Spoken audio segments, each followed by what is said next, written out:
Hello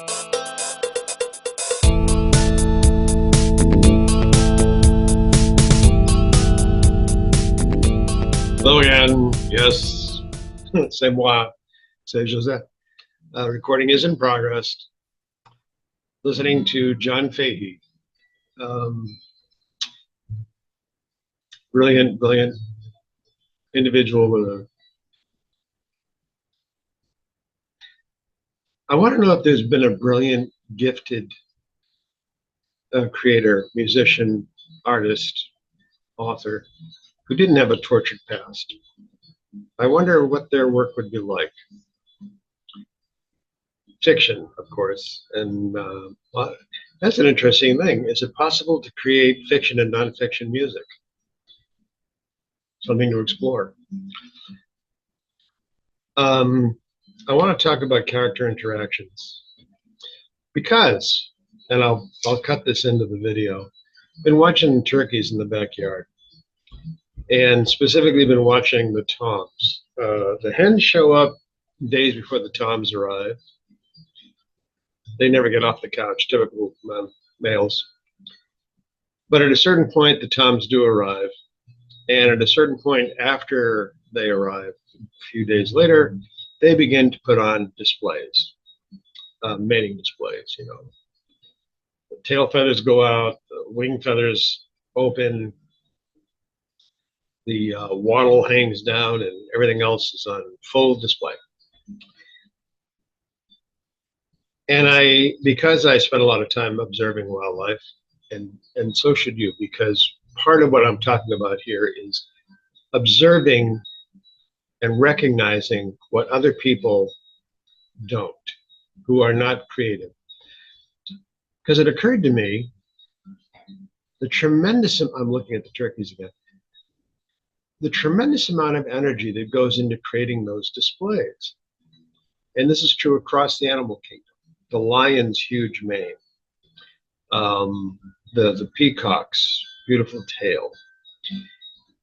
There's an awful lot of energy expenditure put into getting somebody's attention, getting the opposite sex's attention. And how this became significant to me was recognizing that in story crafting, character interactions, one of the ways you can demonstrate that character A is really interested in character B, or character A is really interested in activity B or thing B, whatever, is the amount of energy they put into acquiring it or getting noticed by it or attracting it. Now, on the surface of that may sound like duh, because it does sound like duh. What you need to recognize is the subtlety that you need to do it. You just can't say, Joseph was interested in Susan.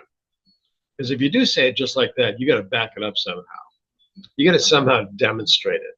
You've told it, okay, so the reader knows, yeah, I can't get Joseph is interested in Susan. But unless you demonstrate it, it's not a real fact. It doesn't sink in emotionally. It does not have a representation other than you stated it. Okay. Very, very cold, very critical, analytical, I should say. Joseph is interested in Susan. However, if you say Joseph was interested in Susan and brought her flowers and chocolate and took her for drives and blah, take your pick, brought her coffee in the morning, because that's something you do. That's an indication that there really is something beyond the casual. You'll find this in business. Businesses want your money. To get your money, they have to get your attention. So they will put on increasingly lavish displays, Super Bowl ads, massively lavish displays. I honestly don't know what the success rate of Super Bowl ads is, except that they can say, yeah, look, wow, put on this big thing. We spent a lot of money. We're stupid. You always want to go where the audience is. So, of course, Super Bowl usually has the largest audience in the world for any single league, I guess, except maybe World Cup soccer. No idea what the ads are for that or on that. You want to make sure if you're going, let me give another example. I'll put a link in the blog to this, in the post to this. In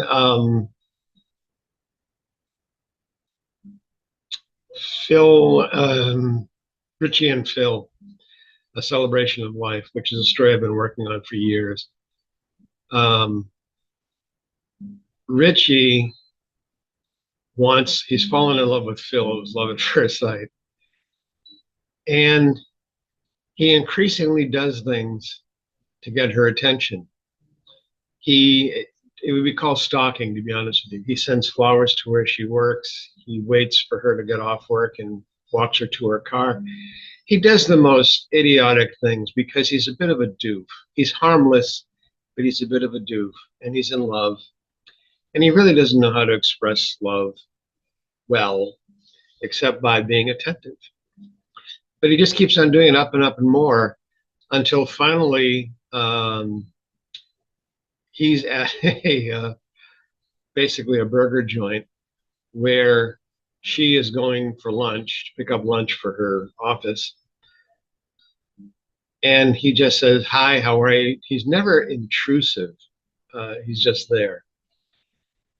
And finally, she just pulls him to her and gives him a big, wet kiss, primarily to shut him up. But does not realize until that moment, wow, I really like this guy too. And the story proceeds from there. So all of a sudden in that story, the attention shifts from the energy he's putting out to attract her to the energy she's putting out to get him.